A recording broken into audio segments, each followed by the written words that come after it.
7-point win by Chavez last October over the same conservative standard-bearer, Enrique Capriles, who in his speech Sunday night said, Maduro, the people don't love you. His supporters point to rising inflation, falling oil output, and voter fatigue after 14 years of Chavez.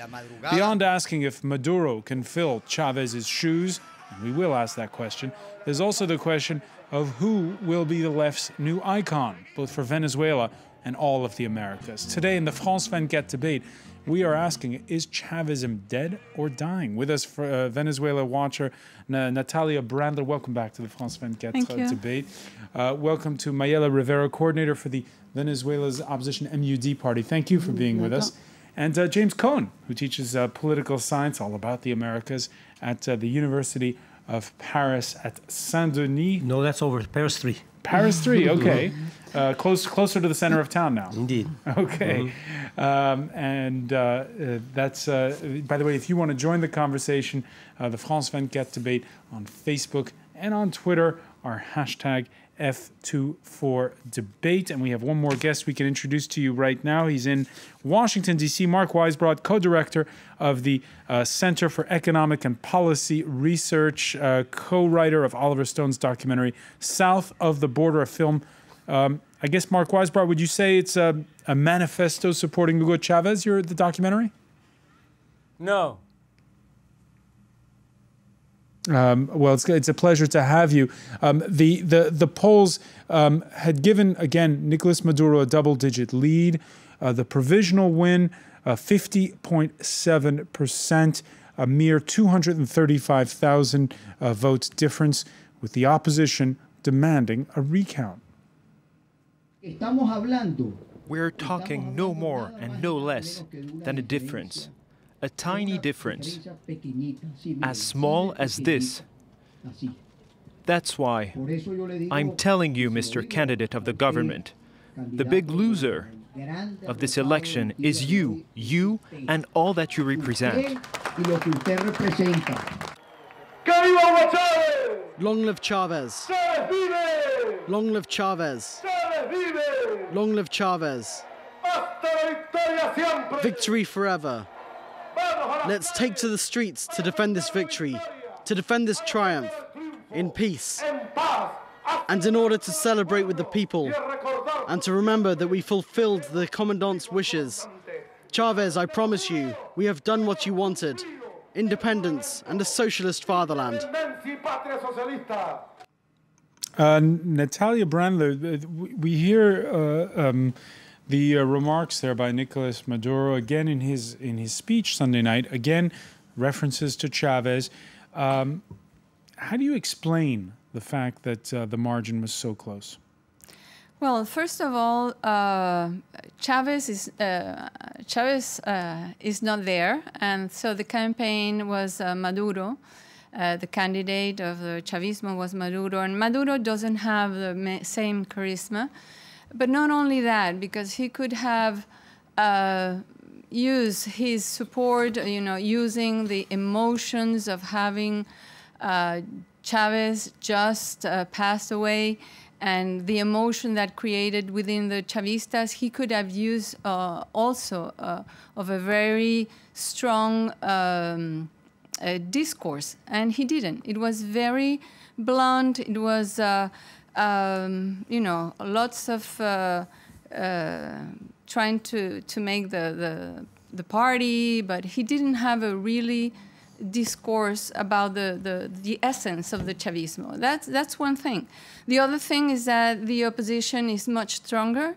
The candidate was much more stronger. But it's the same candidate. It's the same candidate, but he changed his discourse. Yeah. Now this time he was denouncing all the problems, let's say, we have with our electoral system, saying that there are many advantages that are fraudulent, and saying that this time we had to defend the vote. I mean, we had to go knowing that there was inequality in the conditions of the voting, but that we would go and we would have... but turnout was lower this time than it was last October. Not by much, yes. But it's still 78%. But yes, it was 78%, not that much lower, still lower. But what is interesting is that probably what is said in Venezuela is that the abstention was much higher within the Chavistas than within the opposition. Mark Weisbrot, do you agree? That abstention was much higher within the Chavistas? Yes.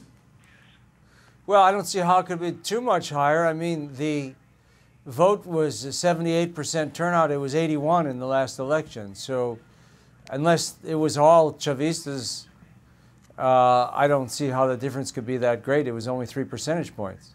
How do you explain the close vote? Well, I think that the country's been polarized, obviously, for a long time. And so you've had a shift this time of about 3 to 4 percentage points from people who voted for Chavez in the last election. This time they voted for the opposition. I think, probably there's been some bad economic events since the last election. The economy was growing and inflation was falling, actually, up to the last quarter of last year. And since then, there's been more shortages. There was a spike in inflation. So I think that made some difference. I think that, Chavez had a lot of experience in appealing to people even when times were bad. He went through quite a number of crises. They overthrew him in a military coup. They had an oil strike, which destroyed the economy.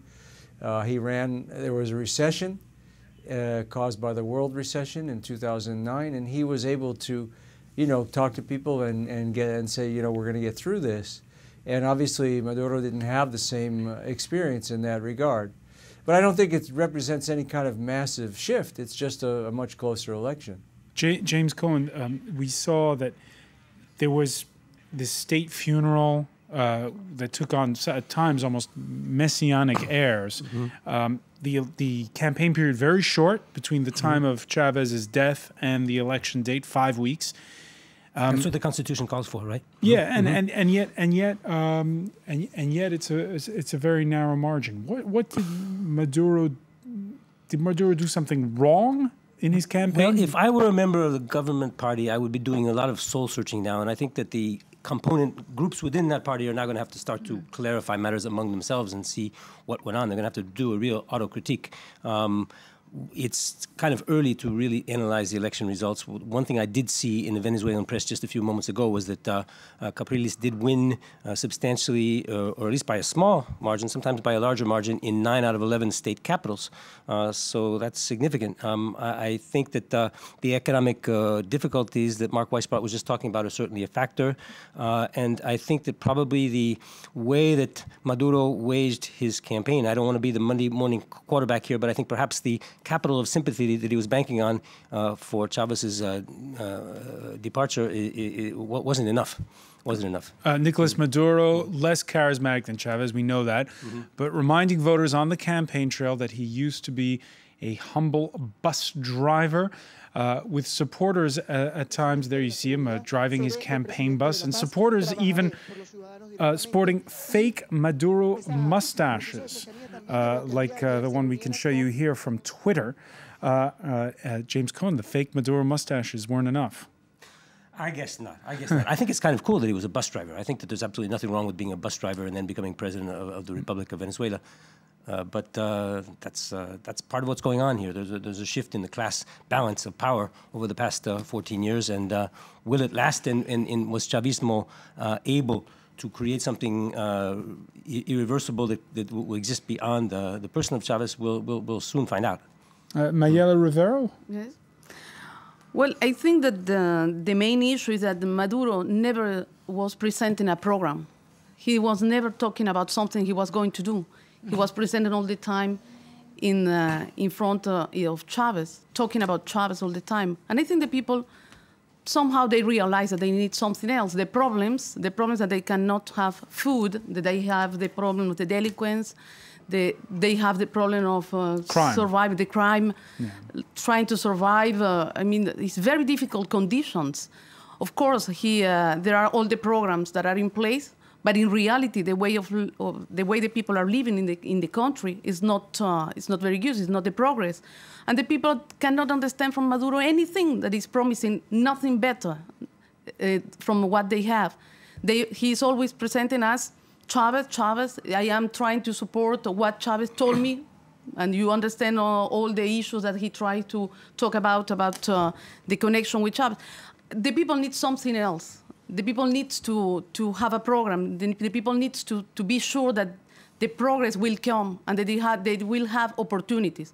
And I think that this is the Capriles talk for the people. He's asking reunification. He's asking for progress for the country. He's asking for a better distribution of the money, something that clearly they were not able to promote and present during 40 years. Inequalities went down over these past several years. Sorry? The center that Mark Weisbrot works for has produced a lot of statistics tending to show that inequality has actually gone way down in Venezuela over the past 14 years. It's sure that there are some statistics, but I can tell you that in most of the statistics, you need to look at the origin of the numbers that appears in most of them.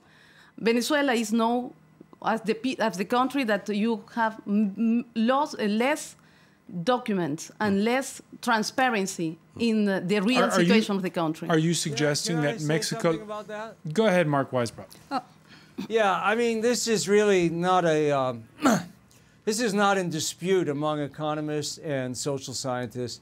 The IMF and the UN and the World Bank accept just the government statistics of Venezuela the same as they accept the statistics of Brazil and Argentina and the United States. I mean, well, I shouldn't say Argentina. The IMF doesn't accept their inflation numbers, for example. But that's a good example. When they don't think something is right, they don't accept it. So anybody who says that these basic statistics, the poverty rate, for example, since they got control over the oil industry, it was reduced by 50%. Extreme poverty by 70%. Per capita income per person from 2004 to 2012 grew by 2.5% annually, which is pretty good. Unemployment was 14.5% when Chavez took office. It was 8% last year. This is why a majority of people voted for him. And there is no doubt, I want to emphasize that, there are no economists of any that would be taken seriously that would question those statistics, and they don't. Well, I mean, you can ask opposition economists in Venezuela. I'm not an economist, but I do not agree with those data. And when you say that all these, the IMF accepts, of course, because what they receive is the data from countries, and they cannot say that.